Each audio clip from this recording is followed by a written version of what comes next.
Colonel Layton, Iran has been focusing on its counterattacks on Kuwait, Bahrain, Jordan. At the beginning of the war, it was a much wider breadth of countries they were targeting in the Gulf region. Why the shift here?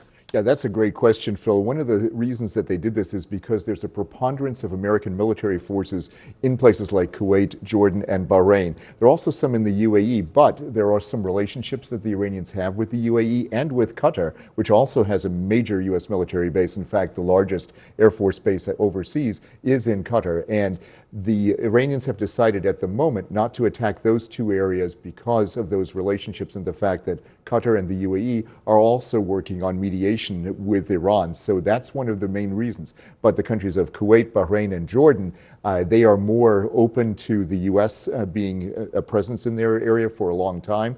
And the Iranians have basically said that these are areas that they want to strike because of that U.S. presence. Very explicit, it seems, in how they're targeting at this point.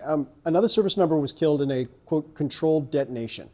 Explain for people what that means. So when you're looking at where these people were killed in northern Iraq is the one that you're actually speaking about here. So in this area in Kurdistan is where this happened. So when you're looking at a controlled detonation, what you're talking about is an effort to basically do what a bomb disposal crew would do. So an explosive ordnance technician was the one that was there trying to dismantle a bomb that was on probably one of these Shahid drones. And that was the idea, was to take out the explosive device before it could harm other people. So he or she was basically going in and trying to defuse the bomb. That's what the effort was in this particular case. And we're also learning the U.S. is sending more fighter jets to the Middle East. What does that bill tell us about the strategy, the shifting strategy, whatever things are at this point? Yeah, so one of the types of fighter jets is really the workhorse of the U.S. Air Force, the F-16, and it is basically used for things like air-to-air combat and also air-to-ground attacks. So this is an aircraft that can be used for those very specific missions, and then for the F-35, which is a very key mission, air superiority and strike missions.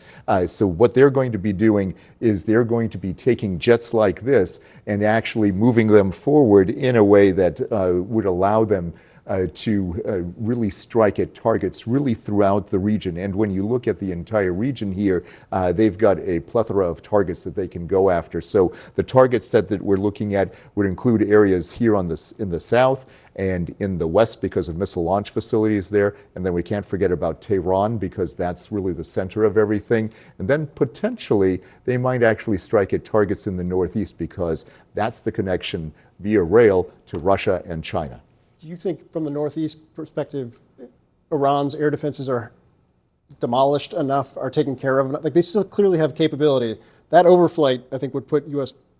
assets at a pretty significant risk. It does put them at risk. However, one of the key things to keep in mind is they have conducted these overflights multiple times, and with assets here in the Arabian Sea and in the Persian Gulf and in places all around here, the overflight is actually not that complicated because they know where the air defense assets are, and they've taken out a lot of them, and they can hit here. They've already hit here once. They've taken out a railroad bridge right about there, and that very fact really shows what they're capable of. So yes, they can take out a lot more of what the Iranians have if that's part of the target list and if it's part of the strategy. What do you think China is doing to enable Iran?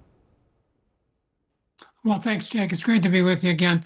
No, I'm not surprised by this. I mean, I think we should expect that these two principal competitors to us, Russia and China, are going to take advantage of the situation and for their own purposes, try to cast us in the best light or make things as difficult as they can.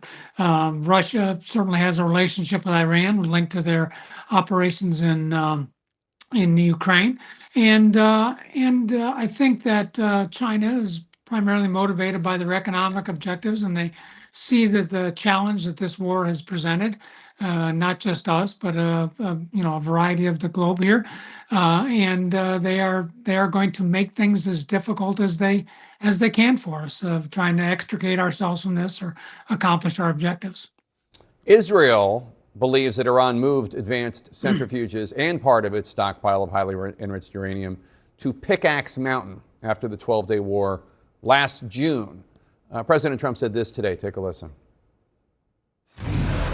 That's where the action is. And we'll be hitting that area probably pretty soon. And there's not a thing they can do about it. Normally I wouldn't say that. If I thought they could do something about it, I would never say that. But we'll be hitting that area pretty soon, and very heavily. Trump insisted that the U.S. had obliterated Fordo last summer, and with it, Iran's nuclear stockpile. We know PICAX is a facility deep underground, and it's in central Iran, so a ground invasion would be quite difficult. What do you think is the U.S. military's best chance to destroy that site, PICAX? Well, yeah, thanks. Certainly the way that we went out to Fordow with our massive ordnance penetrators, that's a capability that was developed specifically for this threat.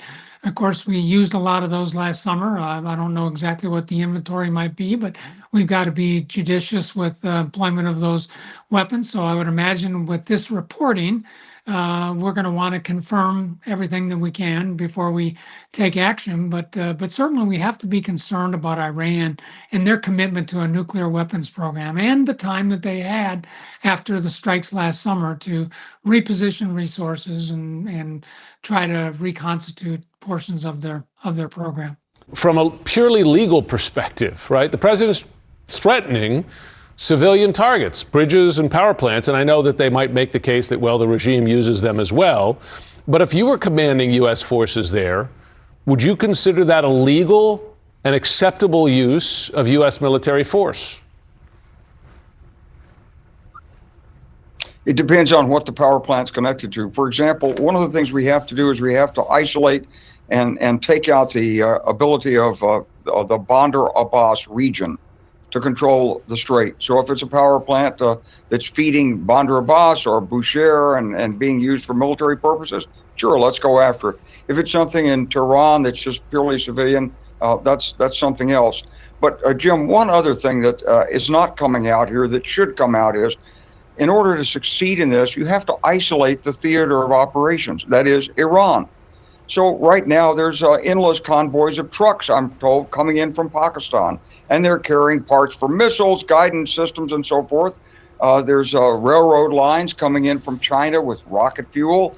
So as long as Iran is able to be reinforced from the outside, from China, Russia, and Pakistan, we're going to be, not very effective.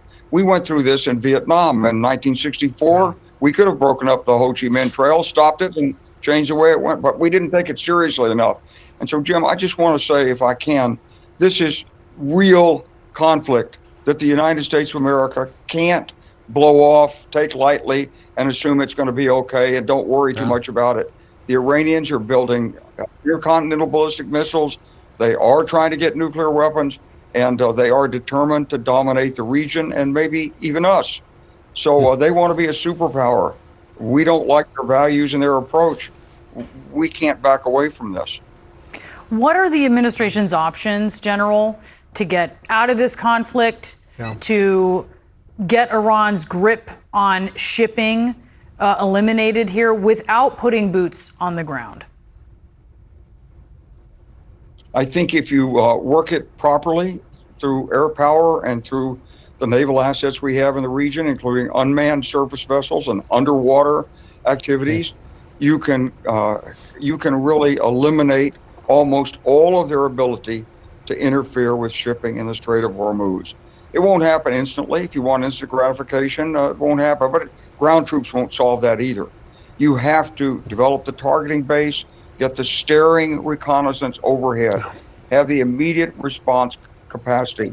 You're playing whack-a-mole against these people. They know that they're going to lose. That's why they're escalating. If they thought they could sit back and so forth and drag it out, they wouldn't be targeting their neighbors the same way. They'd just be seeking time. And the other thing we can't do is we can't stop and have a pause for a ceasefire that says maybe we'll get negotiations. If they want to talk to us, they can talk to us right now. But if you isolate the country, squeeze the borders, go after the strait, make the blockade 100% around Iran, the IRGC will feel they're losing. And when they start to lose, they will come back to the table. They will want to salvage what they can before they lose everything. But we have to be patient. We can't measure it on days. We can't measure it on nickel increases in the price of gasoline or whatever. This is a real serious problem. And if we don't want a Vietnam, we have to take it seriously. If we taken Vietnam seriously in the mid-1960s, we wouldn't have lost 58,000 troops there. We have to take this very seriously. This is not a tin pot dictatorship like Venezuela was. This is serious combat. And a country that's getting help from Russia and China, as Hegseth acknowledged yesterday in the hearings. Yeah, a lot. General Wesley Clark, thank you so much for being with us. What's your view of where the president's head is right now and where you think it should be?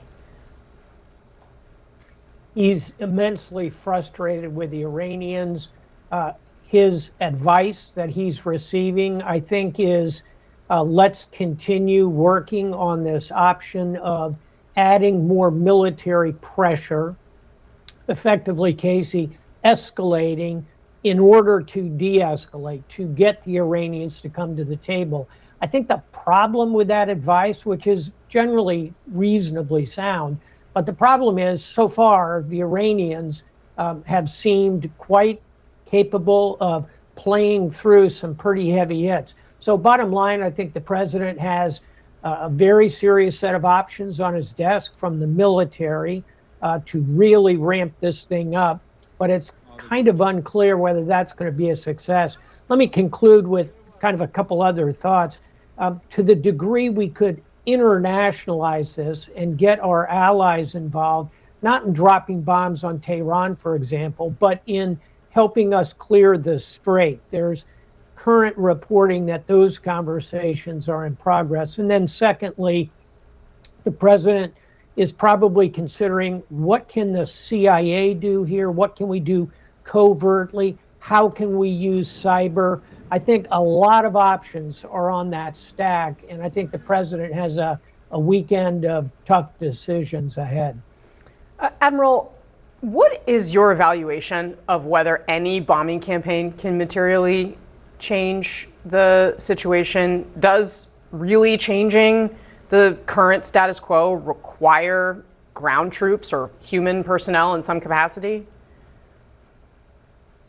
Generally speaking, if you look at the conflict in the 21st century, it's difficult to find examples where purely air power have changed a regime. You could make the case somewhat that occurred in Libya against Muammar Gaddafi in 2011. That was part of my command tour at NATO. But there we had a Libyan rebellion on the ground. In Serbia, in late 20th century, Slobodan Milosevic was driven out of office largely by NATO air campaigns. But generally speaking, unfortunately, you need to get boots on the ground to really make fundamental changes. And I think that's the hardest decision the president is going to have to wrestle with. We also just heard from the president this afternoon about the thoughts he has for an exit strategy from this conflict. I want to play that, and we'll talk through kind of what you hear in his answer on the other side. Let's watch. What is the exit strategy? Well, I think there's a lot of them. There's a military exit where we just keep going just the way we are, and we can even make it a heavier dose, and it's knocking out everything they have.